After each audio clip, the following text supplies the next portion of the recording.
Kung bago ka pa lang sa channel ko, huwag mong kalimutang mag-subscribe at pakiclick mo na rin yung notification bell para updated ka lagi sa mga darating pang uploads. Salamat!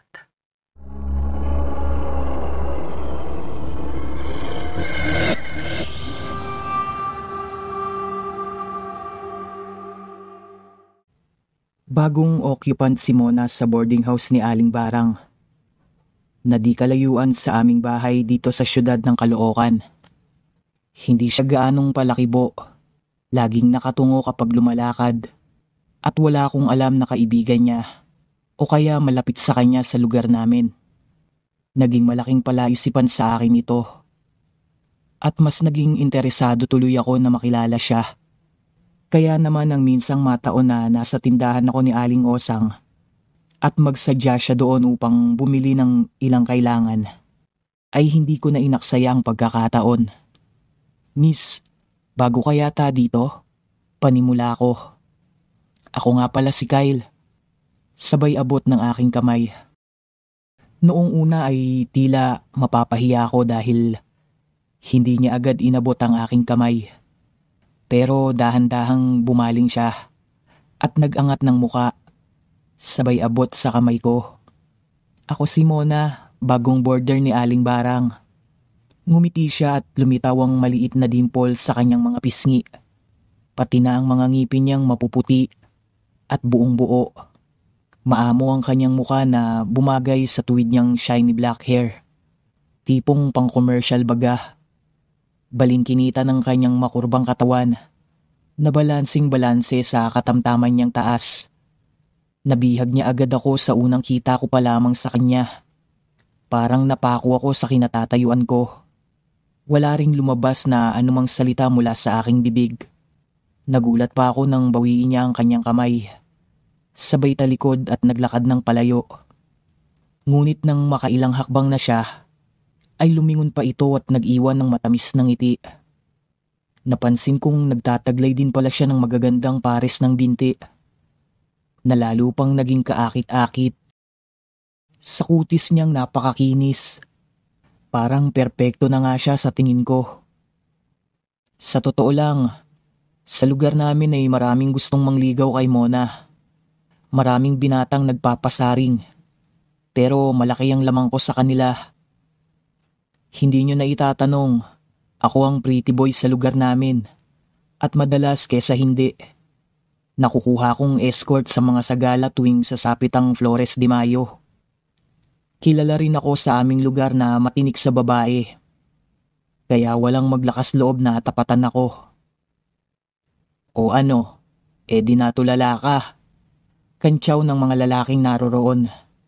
Ngayon lang yata natameme sa babae si Kayla. Sabi pa nila habang humahakbang ako papalayo sa tindahan ni Aling Osang. Ang aking mga mata ay di ko inaalis sa pagkakatutok sa malayo ng si Mona. Napakaganda niya pala talaga. True love na ata ito. Bulong ko sa aking sarili. Hindi mawaglit sa aking isipan ang kaakit-akit na hubog ng kanyang katawan. Ang maliit niyang bewang. Ang magandang pares ng mga binti at braso. Hay, wala yatang pangit sa kanya. Lahat maganda. Perfect. Wika kong paulit-ulit na tila nananaginip. Nang gabing yun ay tila mailap sa akin ang antok. Alumpihit ako sa pagkakahiga sa aking kama. Ilang saglit pa at nabuo ang isang balak sa aking isipan. Liligawan ko si Mona. Saka lang ako nakatulog at tuluyang nahimbing nang mabuo ko sa aking isip ang magiging hakbang ko pagdating ng bukas. Kinabukasan, kinausap ko si Bugoy, ang 11 anyos na bunsong anak ni Aling Barang, para maging spy ko.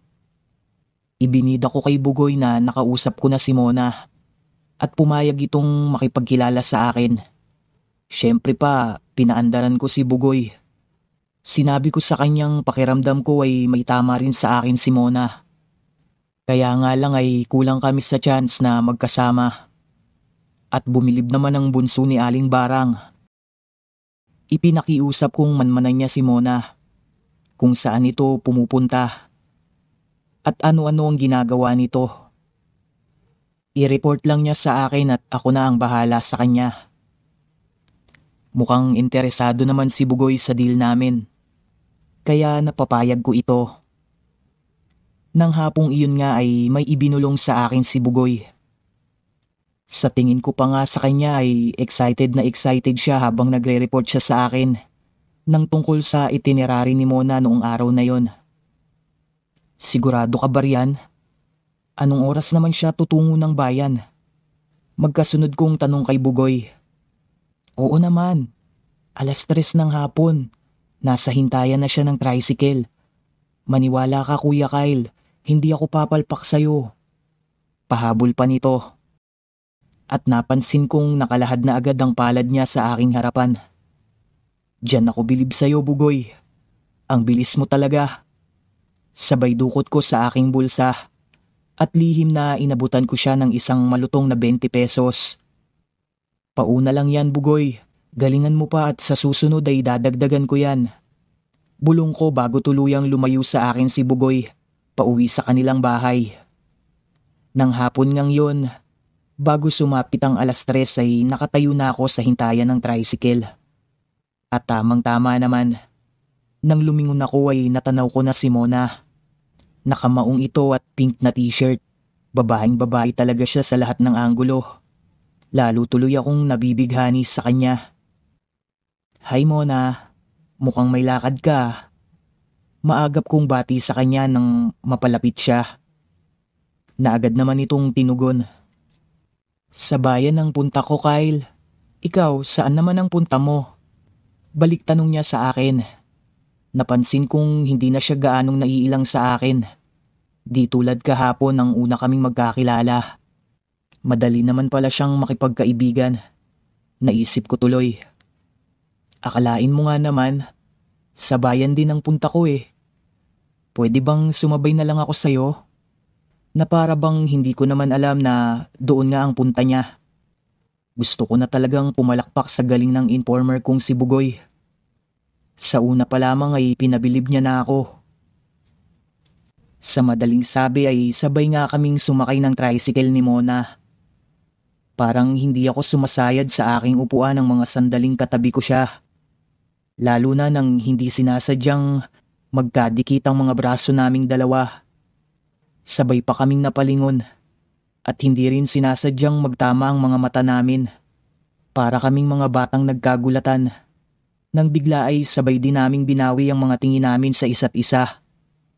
Abot-abot ang dasal kong sana ay wag akong itaboy ni Mona kapag bumaba na kami ng sinasakyan naming tricycle. At parang dininig naman ang aking dasal. Pagdating sa bayan ay waring naging mas komportable na kaming dalawa sa isa't isa. Di na rin namin namalayan na lumilipas ang oras na magkasama kami. Sa totoo lang napakasaya ko noong mga oras na yon. Napatunayan kong napakasarap niyang kasama, walang dull moment. Nang mga sumunod na araw ay napansin kong nahuhulog na ako ng lubusan kay Mona.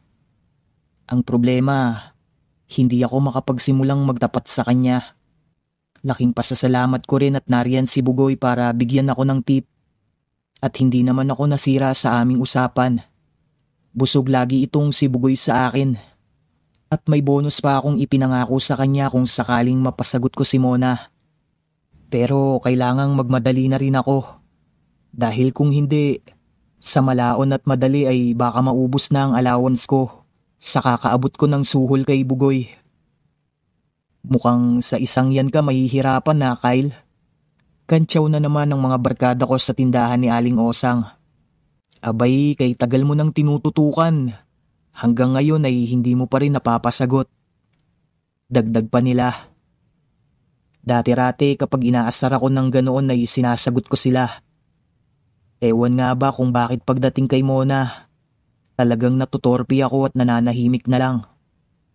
Tuloy pati barkada ko ay naninibago sa akin.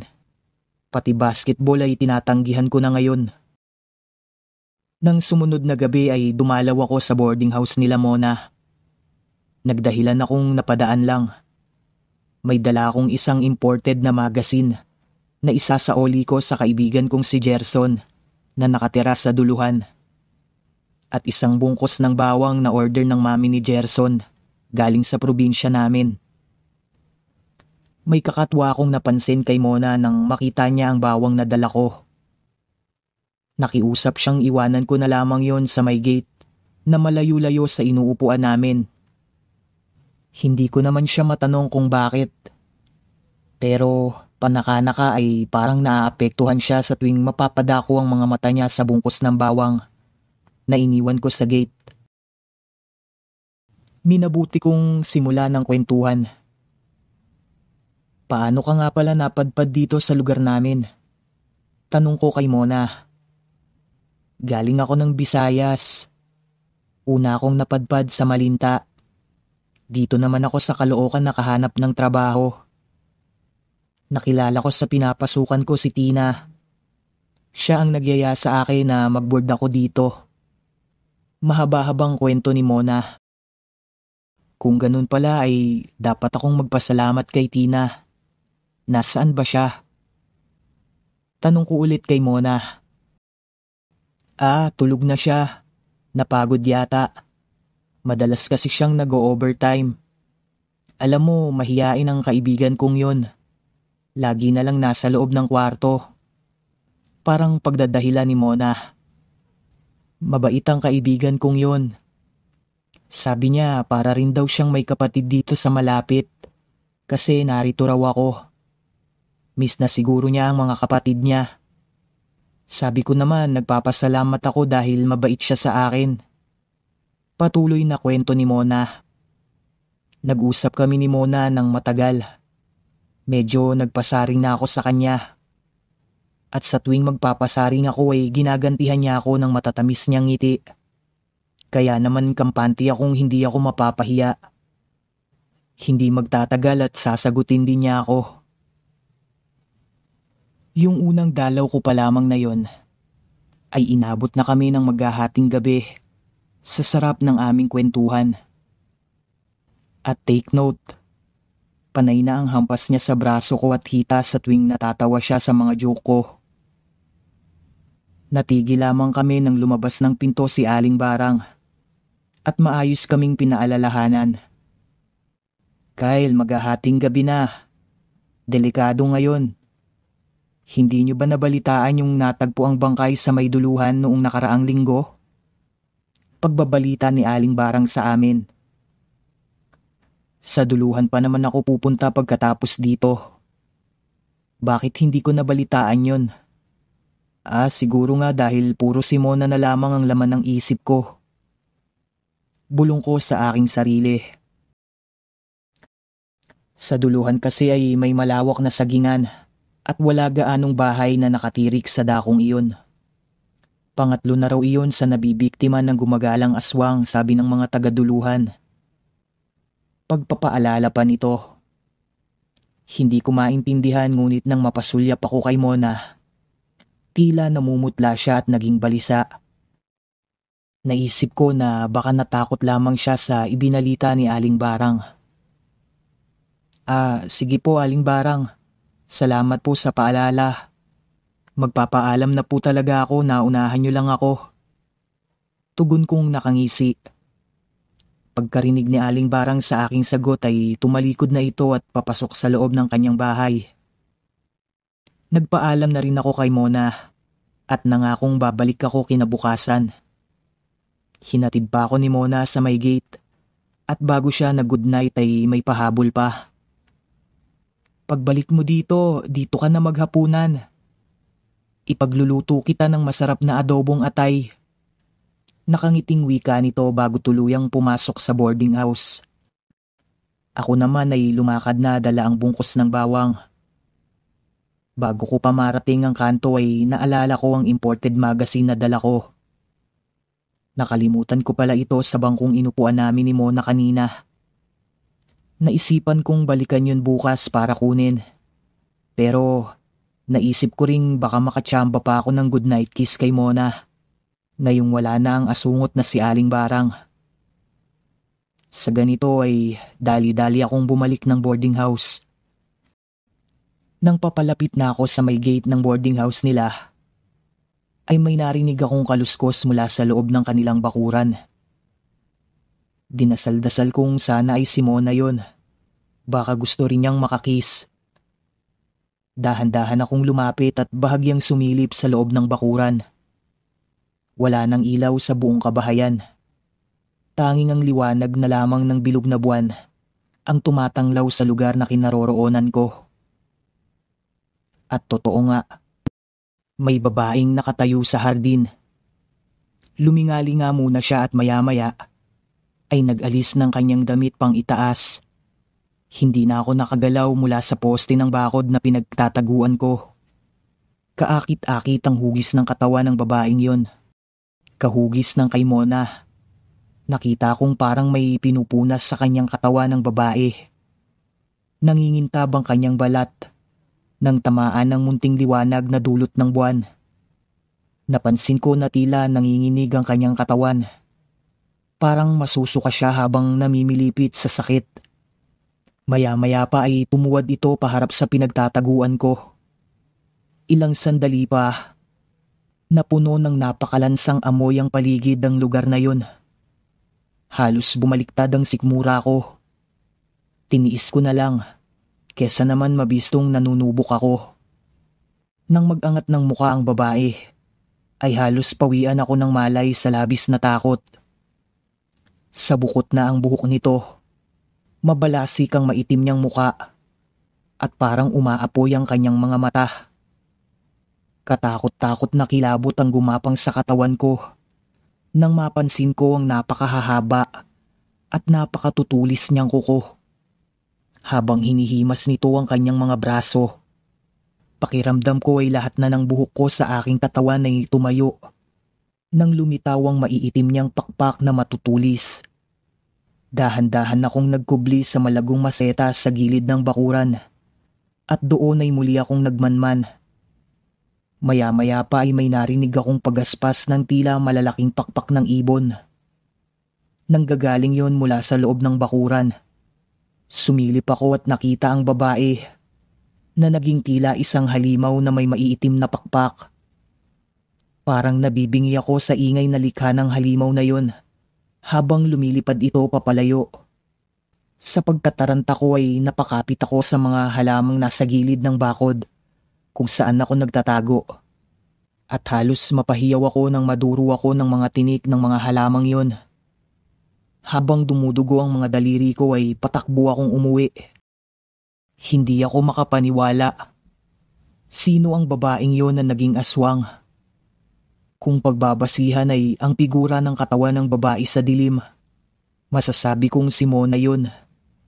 Kung hindi kasi Dabiana o Olive Oil ang mga border ni Aling Barang, tanging si Mona pa nga lang ang nakita kong may figura sa kanila eh.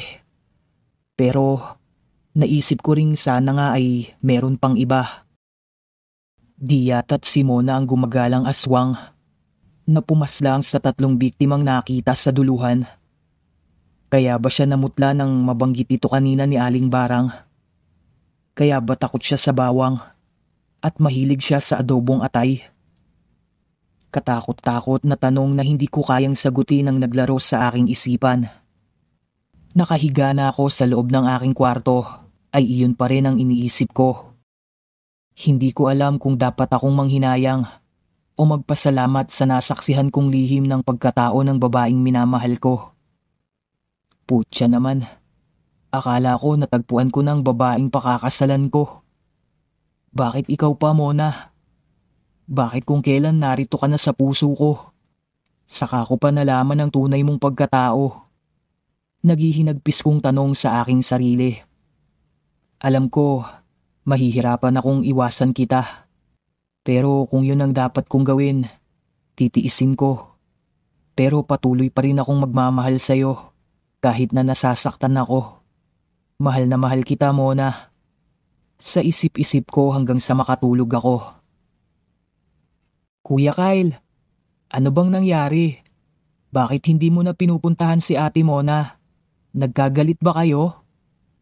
Makulit na pagtatanong sa akin ni Bugoy nang masumpungan niya ako minsan sa tindahan ni Aling Osang. Hindi kami nagkagalit. Wala lang. Busy lang kasi ako. Pagtatakip ko pa, iiling-iling na tumalikod si Bugoy. Tila hindi kumbinsido sa naging tugon ko. Hanggang sa naganap na naman ang isang malagim na pangyayari. Natagpo ang wakwak ang dibdib at wala nang buhay ang isang buntis sa duluhan. Malapit sa tirahan ng kaibigan kong si Gerson. Gulantang ang bawat naninirahan sa aming lugar. Lalo na nang masundan pa ito ng hindi lamang isa, kung hindi dalawa pang insidente na parehong kalunos-lunos ang sinapit ng parehong biktima. Hindi ako kumikibo, pero alam kong si Mona ang may kagagawa ng mga kariming naganap. Sa wakas ay bumuo ng isang grupong magroronda sa aming lugar at isa ako sa mga napili. Nako, paano nga kung si Mona ang salarin? Naitanong ko sa aking sarili. Paano kung siya nga ang aswang? Matitiis ko kaya siyang parusahan? Ito ang mga katanungang naglalaro sa aking isipan habang nagroronda kami. Walang ano-ano'y may narinig kaming hiyaw ng isang lalaki. Alerto kaming lahat. Hinanap namin kung saan ito nagmumula. At natukoy ng aming mga kasama na ito ay galing na naman sa may sagingan. Doon nga siguro dinadala ng aswang ang kanyang nabibiktima upang kainin ang puso nito at sipsipin ang dugo ng kanyang nasisila. Maliksing nagsipaghanda ang aming grupo upang tunguhin ang sagingan. At tunay nga, naroon ang aswang at nangangaykay sa paglamon ng laman loob ng kanyang biktima. Hinanda ng aking mga kasama ang sulo upang sindihan at ang kanilang mga tabak at mga tinasahang kawayan. Ang pulis na kasama namin sa grupo ay ikinasa na ang baon nitong baril. Ako naman, sa aking sarili ay totoong nag-aatubili sa anumang ikikilos ko. Nananaig pa rin sa akin ang nadarama ko para kay Mona. Walang anumang hinagap ang aswang sa nakaambang wakas niya. Halos sabay-sabay na dinaluhong siya ng aking mga kasama hanggang sa hindi na nito nakuha pang lumipad ni makalayo man lang. Ako ay nasa background lamang at nagkukunwaring nakikiisa sa ibang mga tanod. Ngunit sumisikdo ang aking dibdib sa bawat ikinikilos ng aking mga kasama. Pinaputukan agad ng aming kasamang pulis ang aswang. Ang ingay na dulot ng putok na yon ay tila bumingi sa aking mga tenga. Inundayan pa ng saksak at taga ng iba pa naming kasama ang pumapalag at lumalabang aswang. Ano pat halos magkaluray-luray na ang katawan nito sa sobrang dami ng kanyang tinamong sugat. Gigil at galit ang namayani sa aking mga kasama. Ngunit sa aking dibdib ay panghihinayang at awa para kay Mona.